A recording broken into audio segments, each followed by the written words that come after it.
तो welcome guys.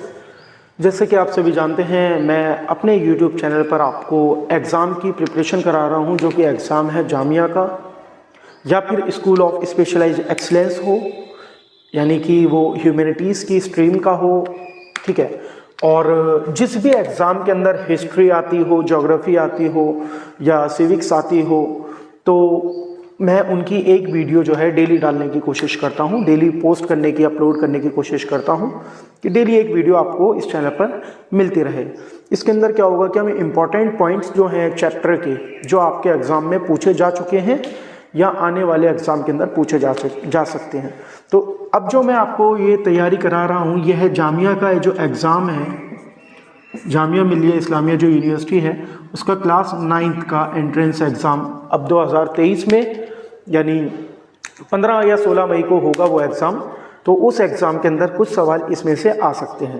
तो सबसे पहले मैं यही कहूँगा कि अगर आप नए हैं तो चैनल को जो है आप सब्सक्राइब कर लीजिए और वीडियो को लाइक ज़रूर कर देना। उसके बाद वीडियो पूरी देखना लास्ट तक, क्योंकि कुछ पॉइंट्स ऐसे हैं जो आपने मिस कर दिया तो दिक्कत हो सकती है। ठीक है, क्योंकि अधूरी इन्फॉर्मेशन जो है ना, वो बहुत ही ज़्यादा घातक साबित होती है। तो पूरी इन्फॉर्मेशन लो, और मैं भी कोशिश करूँगा आपको पूरी इन्फॉर्मेशन देने की। तो आपका चैप्टर 1 है हिस्ट्री का, कैसे कब कहाँ। सबसे पहले अगर मैं पूछूँ ये हिस्ट्री है क्या, इतिहास है क्या। अगर मैं देखूँ इतिहास के बारे में जानना चाहूँ या आपको बताना चाहूँ, जो इतिहास है, अगर मैं एक लाइन में बोलूँ तो वो होगा टाइम। यानी किसी भी चीज़ का टाइम इतिहास है, समय जो बीत चुका, एक ये भी है और जो अब है वो भी है। यानी कि इसके अंदर भी दो चीज़ों के अंदर ये डिवाइड है। एक तो टाइम पीरियड, अगर मैं बात करूं सीधे यहाँ पर ही मैं दिखा देता हूँ, टाइम पीरियड, और एक जो मैंने अभी आपको बता दिया टाइम। इन दोनों के बीच का जो डिफरेंस होगा, यहाँ से मतलब शुरू होगा, यहाँ से खत्म होगा, वो हिस्ट्री होगी। ठीक है। यानी अगर मैं आपसे बात करूं, हर डेट इंपॉर्टेंट है हिस्ट्री के अंदर, हर डेट इंपॉर्टेंट है, हर डेट। यानी मैं बोलूं तो डेट से टाइम पीरियड तक, यानी जो आपका यहां तक कि आपका बर्थडे है वो भी एक क्या है, एक डेट है। मेरा बर्थडे है वो भी एक डेट है। आज जो भी तारीख है आज वो तारीख है।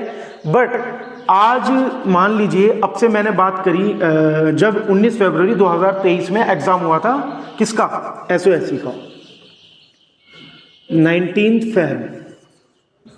19 फेब से लेकर, अगर मैं आज की डेट देखूं, टिल लिख देता हूं मैं यहां पर, टिल डेट, तो इसके बीच में जो कुछ भी हुआ होगा अब वो हिस्ट्री में शामिल हो गया। समझ रहे हैं मेरी बात, हिस्ट्री क्या है, अब वो हिस्ट्री में शामिल हो गया। यानी हिस्ट्री के अंदर ये दोनों टाइम पीरियड आते हैं, एक तो डेट भी आएगी और टाइम पीरियड भी आएगा। इसको हम बोलते हैं टाइम पीरियड, जो इसके बीच का आपको दिखाई दे रहा है। ठीक है, उसको क्या बोलते हैं हम, टाइम पीरियड बोलते हैं। ठीक है, बस इतना सही तो बेसिक था जो मैं आपको मोटा मोटा बताने की कोशिश कर रहा था। खैर कोई नहीं, अभी स्टार्ट करते हैं अपनी वीडियो। देखिए, इस चैप्टर के अंदर आपको कुछ इंपॉर्टेंट पॉइंट हैं जो कि पता होने चाहिए। सबसे पहला ये कि इंडिया, जब जाहिर सी बात है, जब भारत में अंग्रेजी शासन जो है हुआ स्टार्ट, यानी अंग्रेज आए हुकूमत करने के लिए, तो इंडिया के मैप को तैयार करने का जो है काम किसने दिया और किसको दिया, ये इंपॉर्टेंट है। तो जो है काम किसने दिया था, रॉबर्ट क्लाइव ने दिया था। किसको, जेम्स रेनल को दिया था। ठीक है, तो ये इंपॉर्टेंट पॉइंट है, इनको एक एक कर कर अपनी एक सुंदर सी कॉपी बनाना और लाल पीले नीले हरे रंग से लिखते हुए, नोट्स बनाते हुए चलना। लिख देना ऊपर चैप्टर 1 कैसे कब कहाँ, ये इस चैप्टर के नोट्स हैं। तो रॉबर्ट क्लाइव ने कहा था, किससे कहा था, जेम्स रेनल से कहा था कि भाई आप एक भारत का एक नक्शा तैयार करो। ठीक है।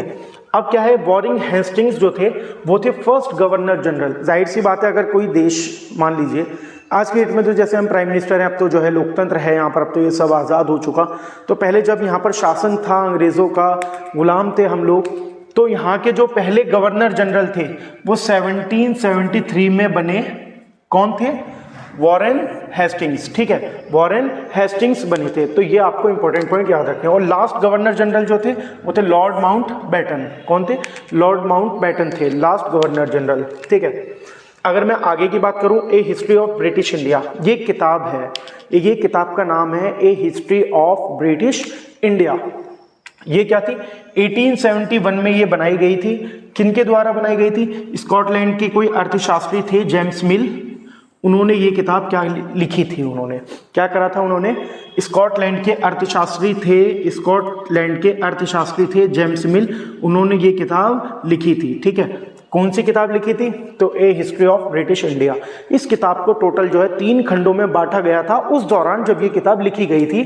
किस में? एक हिंदू में, एक मुस्लिम में और एक ब्रिटिश शासन में। ठीक है, इस किताब के अंदर भारत को जो दर्शाया गया था वो 3 खंडों में दर्शाया गया था, एक हिंदू में, एक मुस्लिम में और एक ब्रिटिश शासन के अंदर।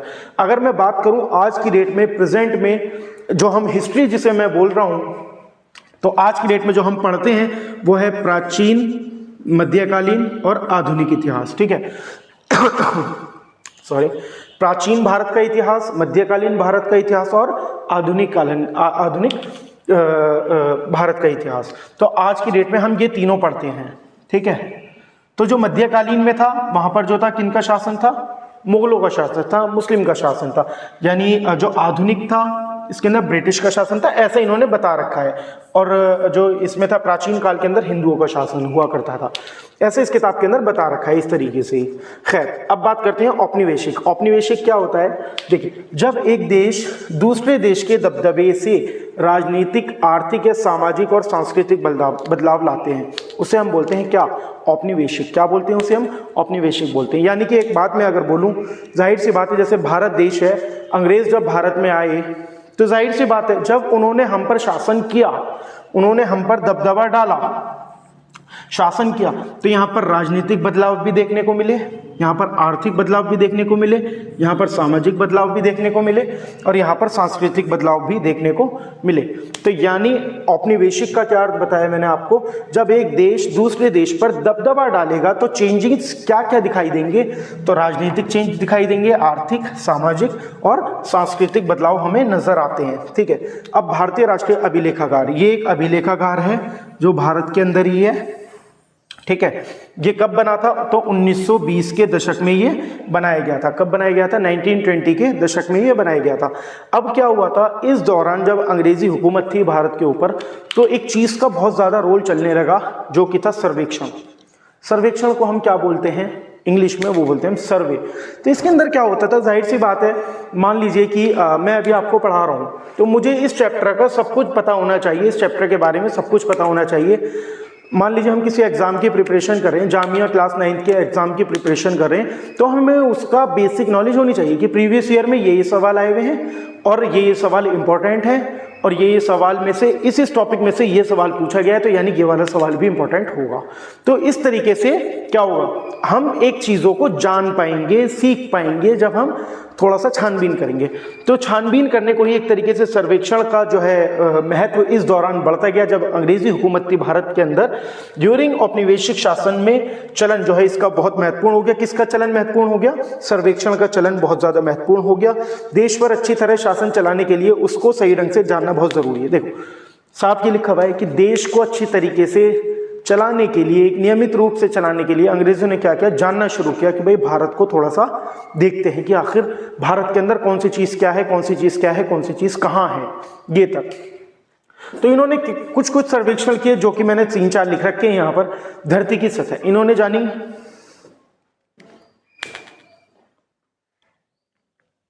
हाँ, तो इन्होंने जानी कि धरती की सतह कैसी है भारत की, मिट्टी की गुणवत्ता कैसी है यहाँ की भारत की। जाहिर सी बात है कि अगर मैं ईस्ट की बात करूं तो कुछ और होगी, वेस्ट की बात करूं तो कुछ और होगी, नॉर्थ की बात करूं तो कुछ और होगी और साउथ की बात करूं तो कुछ और होगी मिट्टी की सतह। यहाँ तक कि इनका मैं बात करूं तो जो मौसम है वो भी चेंज होगा। जाहिर सी बात है, मौसम चेंज होगा तो कृषि, जो हम फल खाते हैं, सब्जियां खाते हैं, तो वो भी चेंज होंगी।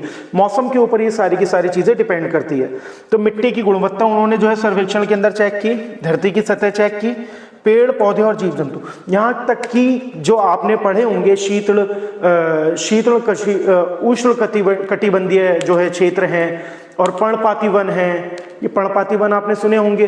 तो इस तरीके से सारे के सारे अंग्रेजों ने ये सब पहले ही कर लिया था जब हमारा देश गुलाम था, कि यहाँ पर ये वाले वन मिलेंगे, यहाँ पर ये वाले वन मिलेंगे, ये उष्ण कटिबंधीय सदाबहार वन है, ये वाले सदाबहार वन है, यहाँ पर जो है शेर ज़्यादा मिलेगा, यहाँ पर जिराफ ज़्यादा मिलेगा, कैक्टस सबसे ज़्यादा कहाँ मिलेगा, ये आपको पता है। कैक्टस सबसे ज़्यादा कहाँ मिलेगा? ऑब्वियसली वहाँ मिलेगा जहाँ पर धूप ज़्यादा रहती है और पानी की ज़रूरत उसे नहीं पड़ती, जहाँ पानी कम होता है तो वहाँ पर भी कैक्टस उग जाएगा।